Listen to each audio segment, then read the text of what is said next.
hey bus peeps, I thought I'd give you a quick update on the bus. I don't have anything monumentous this week, but I want to keep you in the loop on what's going on. There is continuing work on removing the walls from the inside of the bus. As you saw in my last video, I had completed one side of the bus, and now I am working on the other side of the bus.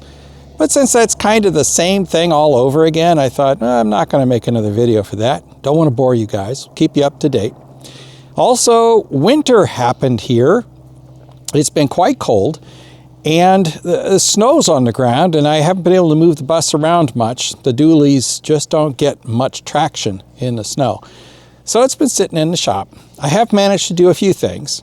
I cleaned the mass air flow sensor on the air intake of the engine. Now, whether or not this is actually going to make any difference to the low-end grunt when I'm trying to come off the line, I haven't been able to test yet.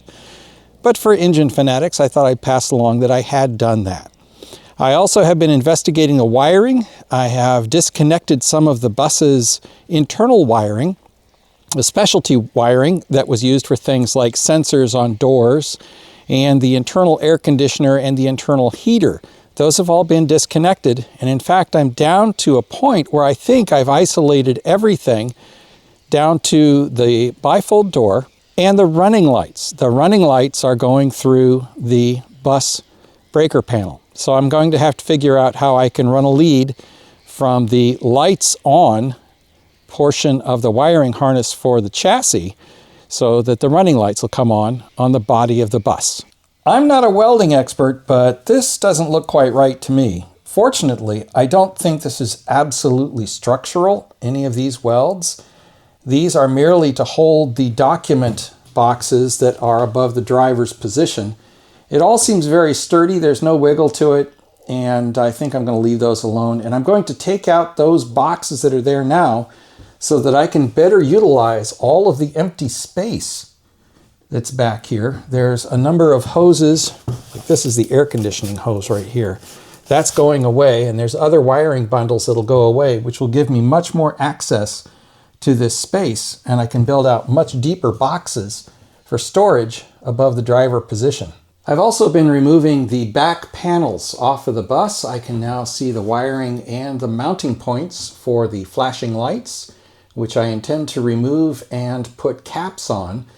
There's a Schoolies site that has a really nice cap that goes over the top of that position that has LED lights in it, white LED lights. And I'd love to put those both on the front and the back of the bus when I am driving on Forest Service roads so that I can light up around the bus and better see for navigation.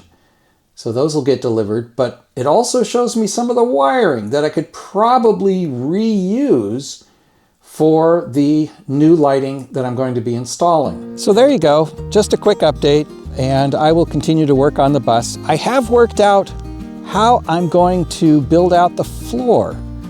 Now that's going to be an interesting video. Not so much the destruction of the floor, but the build up.